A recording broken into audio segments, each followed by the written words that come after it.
मेरे प्यारे देशवासियों, नमस्कार। मन की बात में एक बार फिर आप सभी का बहुत बहुत स्वागत है।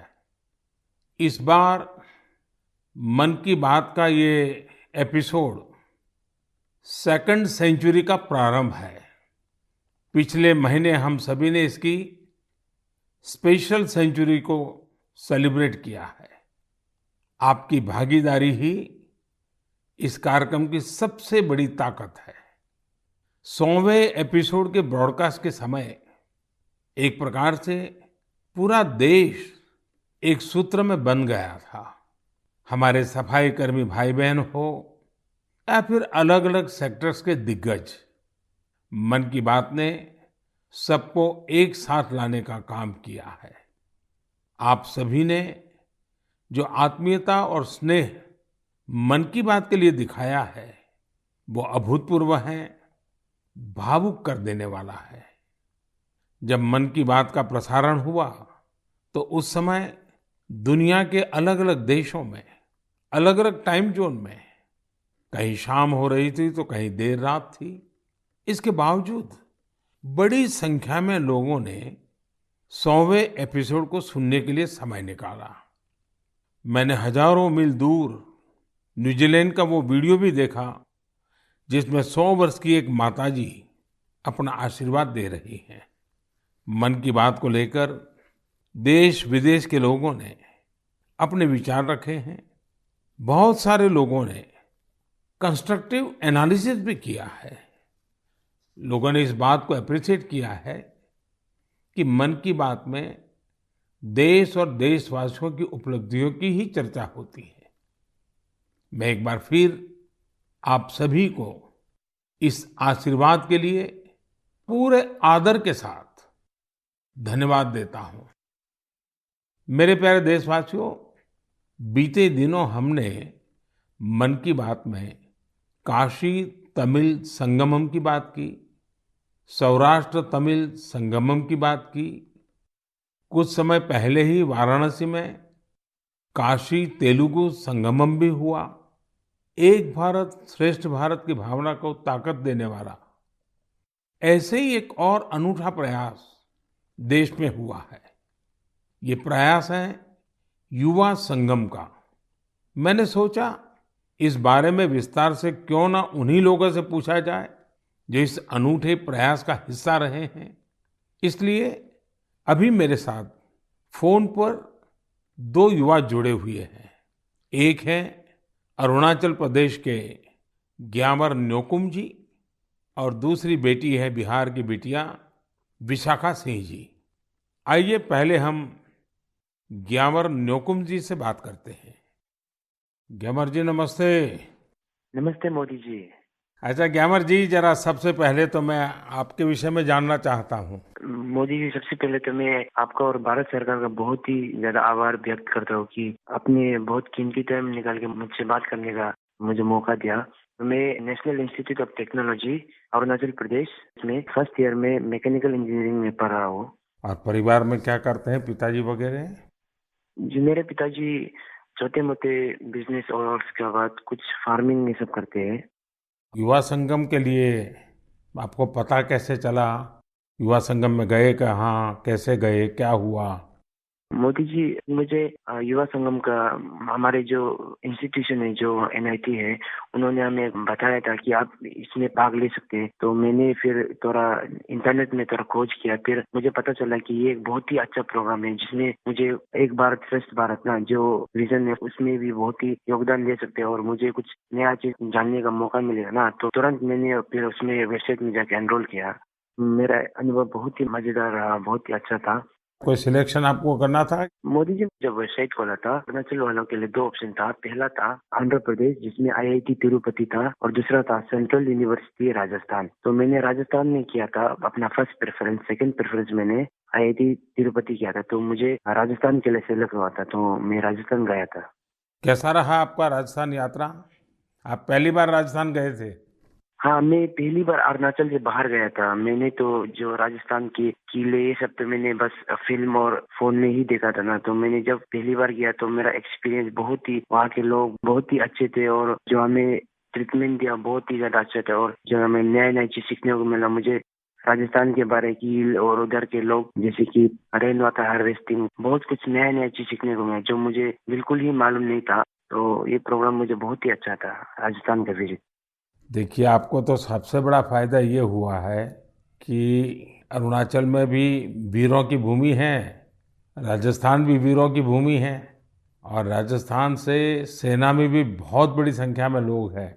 और अरुणाचल में सीमा पर जो सैनिक है, उसमें जब भी राजस्थान के लोग मिलेंगे तो आप जरूर उनसे बात करेंगे कि देखिए मैं राजस्थान गया था, ऐसा अनुभव था, तो आपकी तो निकटता एकदम से बढ़ जाएगी।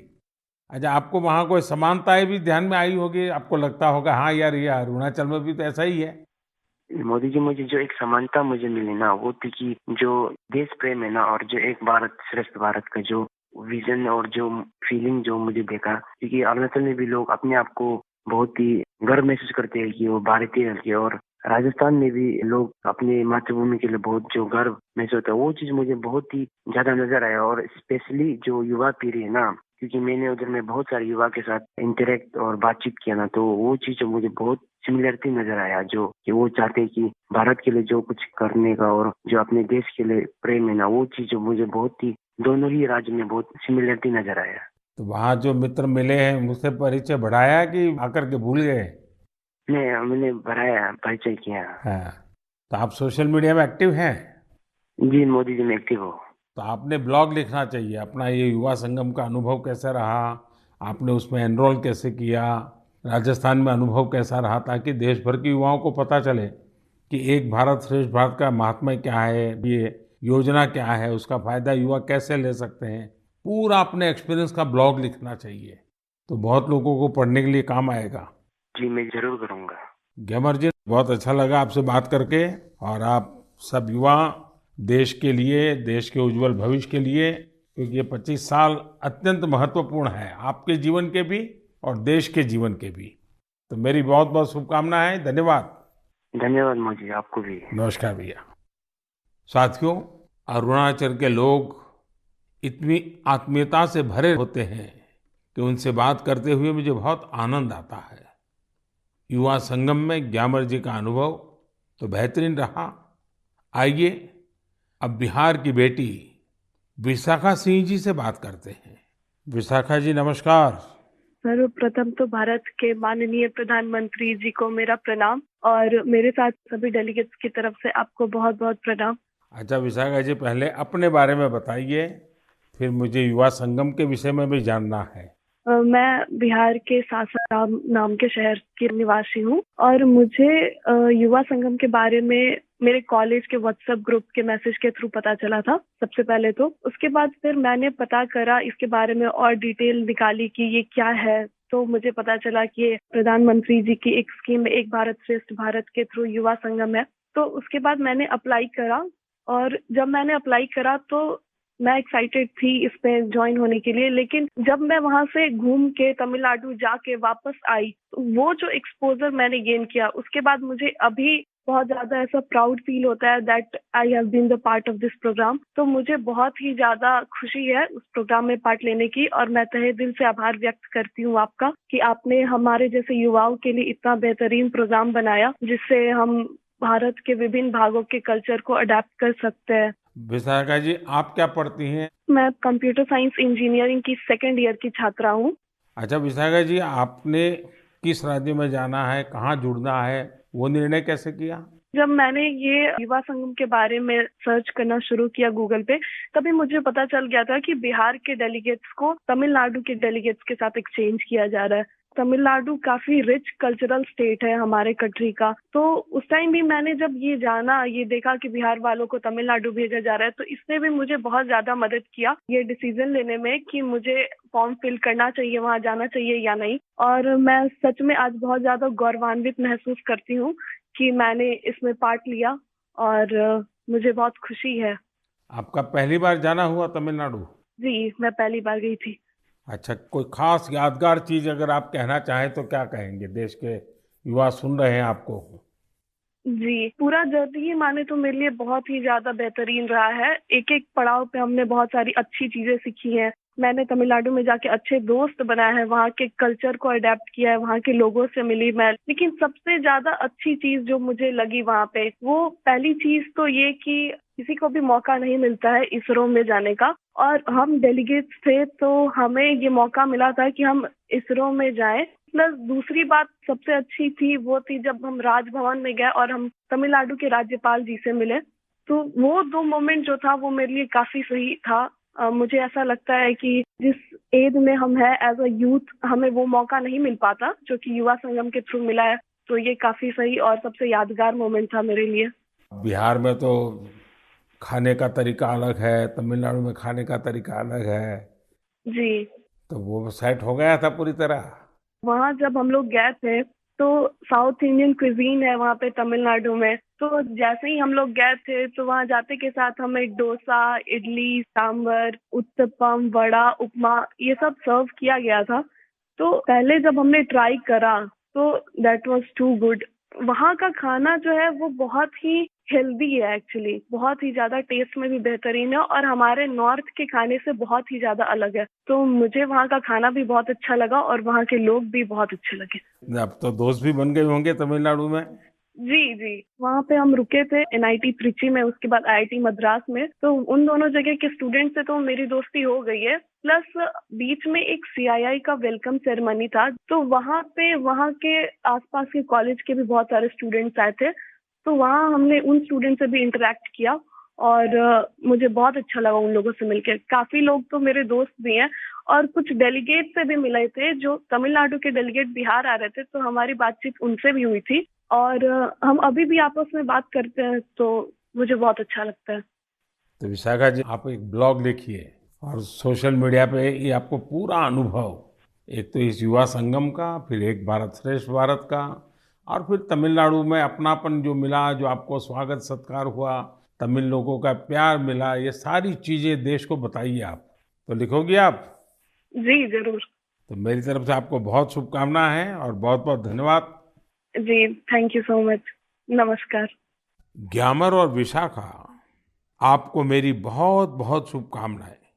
युवा संगम में आपने जो सीखा है वो जीवन पर्यंत आपके साथ रहे, यही मेरी आप सबके प्रति शुभकामना है। साथियों, भारत की शक्ति इसकी विविधता में है। हमारे देश में देखने के लिए बहुत कुछ है। इसी को देखते हुए एजुकेशन मिनिस्ट्री ने युवा संगम नाम से एक बेहतरीन पहल की है। इस पहल का उद्देश्य पीपल टू पीपल कनेक्ट बढ़ाने के साथ ही देश के युवाओं को आपस में घुलने मिलने का मौका देना। विभिन्न राज्यों के उच्च शिक्षा संस्थानों को इससे जोड़ा गया है। युवा संगम में युवा दूसरे राज्यों के शहरों और गांवों में जाते हैं। उन्हें अलग अलग तरह के लोगों के साथ मिलने का मौका मिलता है। युवा संगम के फर्स्ट राउंड में लगभग 1200 युवा देश के 22 राज्यों का दौरा कर चुके हैं। जो भी युवा इसका हिस्सा बने हैं, वे अपने साथ ऐसी यादें लेकर वापस लौट रहे हैं जो जीवन भर उनके हृदय में बसी रहेगी। हमने देखा है कि कई बड़ी कंपनियों के सीईओ, बिजनेस लीडर्स, उन्होंने बैकपैकर्स की तरह भारत में समय गुजारा है। मैं जब दूसरे देशों के लीडर से मिलता हूं, तो कई बार वो भी बताते हैं कि वो अपनी युवावस्था में भारत घूमने के लिए गए थे। हमारे भारत में इतना कुछ जानने और देखने के लिए है कि आपकी उत्सुकता हर बार बढ़ती ही जाएगी। मुझे उम्मीद है कि इन रोमांचक अनुभवों को जानकर आप भी देश के अलग-अलग हिस्सों की यात्रा के लिए जरूर प्रेरित होंगे। मेरे प्यारे देशवासियों, कुछ दिनों पहले ही मैं जापान में हिरोशिमा में था। वहां मुझे हिरोशिमा पीस मेमोरियल म्यूजियम में जाने का अवसर मिला। यह एक भावुक कर देने वाला अनुभव था। जब हम इतिहास की यादों को संजो कर रखते हैं, तो वो आने वाली पीढ़ियों की बहुत मदद करता है। कई बार म्यूजियम में हमें नए सबक मिलते हैं, तो कई बार हमें बहुत कुछ सीखने को मिलता है। कुछ दिन पहले ही भारत में इंटरनेशनल म्यूजियम एक्सपो का भी आयोजन किया था। इसमें दुनिया के 1200 से अधिक म्यूजियम की विशेषताओं को दर्शाया गया। हमारे यहाँ भारत में अलग अलग प्रकार के ऐसे कई म्यूजियम्स हैं जो हमारे अतीत से जुड़े अनेक पहलुओं को प्रदर्शित करते हैं। जैसे गुरुग्राम में एक अनोखा संग्रहालय है, म्यूजियो कैमेरा। इसमें 1860 के बाद के 8000 से ज्यादा कैमरों का कलेक्शन मौजूद है। तमिलनाडु के म्यूजियम ऑफ पॉसिबिलिटीज को हमारे दिव्यांगजनों को ध्यान में रखकर डिजाइन किया गया है। मुंबई का छत्रपति शिवाजी महाराज वास्तु संग्रहालय एक ऐसा म्यूजियम है जिसमें 70,000 से भी अधिक चीजें संरक्षित की गई हैं। साल 2010 में स्थापित इंडियन मेमोरी प्रोजेक्ट एक तरह का ऑनलाइन म्यूजियम है। ये जो दुनिया भर से भेजी गई तस्वीरों और कहानियों के माध्यम से भारत के गौरवशाली इतिहास की कड़ियों को जोड़ने में जुटा है। विभाजन की विभीषिका से जुड़ी स्मृतियों को भी सामने लाने का प्रयास किया गया है। बीते वर्षों में भी हमने भारत में नए नए तरह के म्यूजियम और मेमोरियल बनते देखे हैं। स्वाधीनता संग्राम में आदिवासी भाई बहनों के योगदान को समर्पित 10 नए म्यूजियम बनाए जा रहे हैं। कोलकाता के विक्टोरिया मेमोरियल में विप्लवी भारत गैलरी हो या फिर जलियांवाला बाग मेमोरियल का पुनरुद्धार, देश के सभी पूर्व प्रधानमंत्रियों को समर्पित पीएम म्यूजियम भी आज दिल्ली की शोभा बढ़ा रहा है। दिल्ली में ही नेशनल वॉर मेमोरियल और पुलिस मेमोरियल में हर रोज अनेकों लोग शहीदों को नमन करने आते हैं। ऐतिहासिक दांडी यात्रा को समर्पित दांडी मेमोरियल हो या फिर स्टैच्यू ऑफ यूनिटी म्यूजियम, खैर मुझे यहीं रुक जाना पड़ेगा क्योंकि देश भर में म्यूजियम्स की लिस्ट काफी लंबी है और पहली बार देश में सभी म्यूजियम्स के बारे में जरूरी जानकारियों को कंपाइल भी किया गया है। म्यूजियम किस थीम पर आधारित है, वहाँ किस तरह की वस्तुएं रखी हैं, वहाँ की कॉन्टैक्ट डिटेल्स क्या है, ये सब कुछ एक ऑनलाइन डायरेक्टरी में समाहित है। मेरा आपसे आग्रह है कि आपको जब भी मौका मिले अपने देश के इन म्यूजियम्स को देखने जरूर जाएं। आप वहाँ की आकर्षक तस्वीरों को #म्यूजियम मेमोरीज पर शेयर करना भी ना भूलें। इससे अपनी वैभवशाली संस्कृति के साथ हम भारतीयों का जुड़ाव और मजबूत होगा। मेरे प्यारे देशवासियों, हम सब ने एक कहावत कई बार सुनी होगी, बार बार सुनी होगी, बिन पानी सब सून, बिना पानी जीवन पर संकट तो रहता ही है, व्यक्ति और देश का विकास भी ठप पड़ जाता है। भविष्य की इसी चुनौती को देखते हुए आज देश के हर जिले में 75 अमृत सरोवरों का निर्माण किया जा रहा है। हमारे अमृत सरोवर इसलिए विशेष हैं क्योंकि ये आजादी के अमृत काल में बन रहे हैं और इसमें लोगों का अमृत प्रयास लगा है। आपको जानकर अच्छा लगेगा कि अब तक 50,000 से ज्यादा अमृत सरोवरों का निर्माण भी हो चुका है। ये जल संरक्षण की दिशा में बहुत बड़ा कदम है। साथियों, हम हर गर्मी में इसी तरह पानी से जुड़ी चुनौतियों के बारे में बात करते रहते हैं। इस बार भी हम इस विषय को लेंगे, लेकिन इस बार चर्चा करेंगे जल संरक्षण से जुड़े स्टार्टअप्स की। एक स्टार्टअप है फ्लॉक्स जेन। ये स्टार्टअप आईओटी एनेबल्ड तकनीक के जरिए वाटर मैनेजमेंट के विकल्प देता है। ये टेक्नोलॉजी पानी के इस्तेमाल के पैटर्न्स बताएगा, और पानी के प्रभावी इस्तेमाल में मदद करेगा। एक और स्टार्टअप है लिव एंड सेंस। ये आर्टिफिशियल इंटेलिजेंस और मशीन लर्निंग पर आधारित प्लेटफॉर्म है। इसकी मदद से वाटर डिस्ट्रीब्यूशन की प्रभावी निगरानी की जा सकेगी। इससे ये भी पता चल सकेगा कि कहाँ कितना पानी बर्बाद हो रहा है। एक और स्टार्टअप है कुंभी कागज।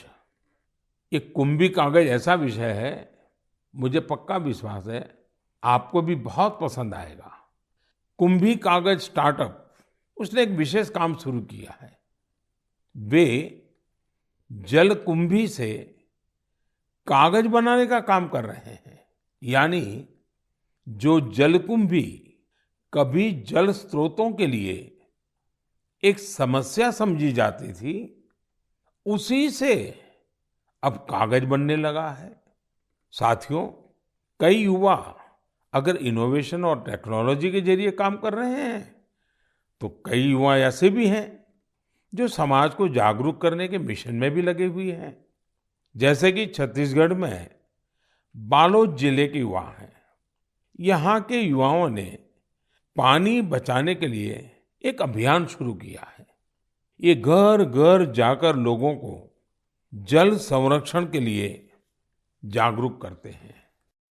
कहीं शादी ब्याह जैसा कोई आयोजन होता है तो युवाओं का ये ग्रुप वहां जाकर पानी का दुरुपयोग कैसे रोका जा सकता है, इसकी जानकारी देता है। पानी के सदुपयोग से जुड़ा एक प्रेरक प्रयास झारखंड के खूंटी जिले में भी हो रहा है। खूंटी में लोगों ने पानी के संकट से निपटने के लिए बोरी बांध का रास्ता निकाला है। बोरी बांध से पानी इकट्ठा होने के कारण यहाँ साग सब्जियां भी पैदा होने लगी हैं। इससे लोगों की आमदनी भी बढ़ रही है और इलाके की जरूरतें भी पूरी हो रही हैं। जन भागीदारी का कोई भी प्रयास कैसे कई बदलावों को साथ लेकर आता है, खूंटी इसका एक आकर्षक उदाहरण बन गया है। मैं यहाँ के लोगों को इस प्रयास के लिए बहुत बहुत बधाई देता हूँ। मेरे प्यारे देशवासियों, 1965 के युद्ध के समय हमारे पूर्व प्रधानमंत्री लाल बहादुर शास्त्री जी ने जय जवान जय किसान का नारा दिया था। बाद में अटल जी ने इसमें जय विज्ञान भी जोड़ दिया था। कुछ वर्ष पहले देश के वैज्ञानिकों से बात करते हुए मैंने जय अनुसंधान की बात की थी। मन की बात में आज बात एक ऐसे व्यक्ति की, एक ऐसी संस्था की जो जय जवान जय किसान जय विज्ञान और जय अनुसंधान इन चारों का ही प्रतिबिंब है। ये सज्जन है महाराष्ट्र के श्रीमान शिवाजी शामराव डोले जी। शिवाजी डोले नासिक जिले के एक छोटे से गांव के रहने वाले हैं। वो गरीब आदिवासी किसान परिवार से आते हैं और एक पूर्व सैनिक भी हैं। फौज में रहते हुए उन्होंने अपना जीवन देश के लिए लगाया। रिटायर होने के बाद उन्होंने कुछ नया सीखने का फैसला किया और एग्रीकल्चर में डिप्लोमा किया। यानी वो जय जवान से जय किसान की तरफ बढ़ चले। अब हर पल उनकी कोशिश यही रहती है कि कैसे कृषि क्षेत्र में अपना अधिक से अधिक योगदान दें। अपने इस अभियान में शिवाजी डोले जी ने 20 लोगों की एक छोटी सी टीम बनाई और कुछ पूर्व सैनिकों को भी इसमें जोड़ा। इसके बाद उनकी इस टीम ने Venkateshwar cooperative power and agro processing limited नाम की एक सहकारी संस्था का प्रबंधन अपने हाथ में ले लिया। ये सहकारी संस्था निष्क्रिय पड़ी थी, जिसे रिवाइव करने का बीड़ा उन्होंने उठाया। देखते ही देखते आज वेंकटेश्वर कोऑपरेटिव का विस्तार कई जिलों में हो गया है। आज ये टीम महाराष्ट्र और कर्नाटका में काम कर रही है। इससे करीब 18,000 लोग जुड़े हैं, जिनमें काफी संख्या में हमारे एक्स सर्विसमैन भी हैं। नासिक के मालेगांव में इस टीम के सदस्य 500 एकड़ से ज्यादा जमीन में एग्रो फार्मिंग कर रहे हैं। ये टीम जल संरक्षण के लिए भी कई तालाब भी बनवाने में जुटी है। खास बात यह है कि इन्होंने ऑर्गेनिक फार्मिंग और डेयरी भी शुरू की है। अब इनके उगाए अंगूरों को यूरोप में भी एक्सपोर्ट किया जा रहा है। इस टीम की जो दो बड़ी विशेषताएं हैं जिसने मेरा ध्यान आकर्षित किया है, वो ये है जय विज्ञान और जय अनुसंधान। इसके सदस्य टेक्नोलॉजी और मॉडर्न एग्रो प्रैक्टिसेस का अधिक से अधिक उपयोग कर रहे हैं। दूसरी विशेषता यह है कि वे एक्सपोर्ट के लिए जरूरी कई तरह के सर्टिफिकेशंस पर भी फोकस कर रहे हैं। सहकार से समृद्धि की भावना के साथ काम कर रही इस टीम की मैं सराहना करता हूं। इस प्रयास से न सिर्फ बड़ी संख्या में लोगों का सशक्तिकरण हुआ है, बल्कि आजीविका के अनेक साधन भी बने हैं। मुझे उम्मीद है कि यह प्रयास मन की बात के हर श्रोता को प्रेरित करेगा। मेरे प्यारे देशवासियों, आज 28 मई को महान स्वतंत्रता सेनानी वीर सावरकर जी की जयंती है। उनके त्याग, साहस और संकल्प शक्ति से जुड़ी गाथाएं आज भी हम सबको प्रेरित करती हैं। मैं वो दिन भूल नहीं सकता जब मैं अंडमान में उस कोठरी में गया था जहां वीर सावरकर ने काला पानी की सजा काटी थी। वीर सावरकर का व्यक्तित्व दृढ़ता और विशालता से समाहित था। उनके निर्भीक और स्वाभिमानी स्वभाव को गुलामी की मानसिकता बिल्कुल भी रास नहीं आती थी। स्वतंत्रता आंदोलन ही नहीं, सामाजिक समानता और सामाजिक न्याय के लिए भी वीर सावरकर ने जितना कुछ किया, उसे आज भी याद किया जाता है। साथियों, कुछ दिन बाद 4 जून को संत कबीरदास जी की भी जयंती है। कबीरदास जी ने जो मार्ग हमें दिखाया है, वो आज भी उतना ही प्रासंगिक है। कबीरदास जी कहते थे, कबीरा कुआं एक है, पानी भरे अनेक, बर्तन में ही भेद हैं, पानी सब में एक। यानी कुएं पर भले भिन्न भिन्न तरह के लोग पानी भरने आए, लेकिन कुआं किसी में भेद नहीं करता। पानी तो सभी बर्तनों में एक ही होता है। संत कबीर ने समाज को बांटने वाली हर कुप्रथा का विरोध किया, समाज को जागरूक करने का प्रयास किया।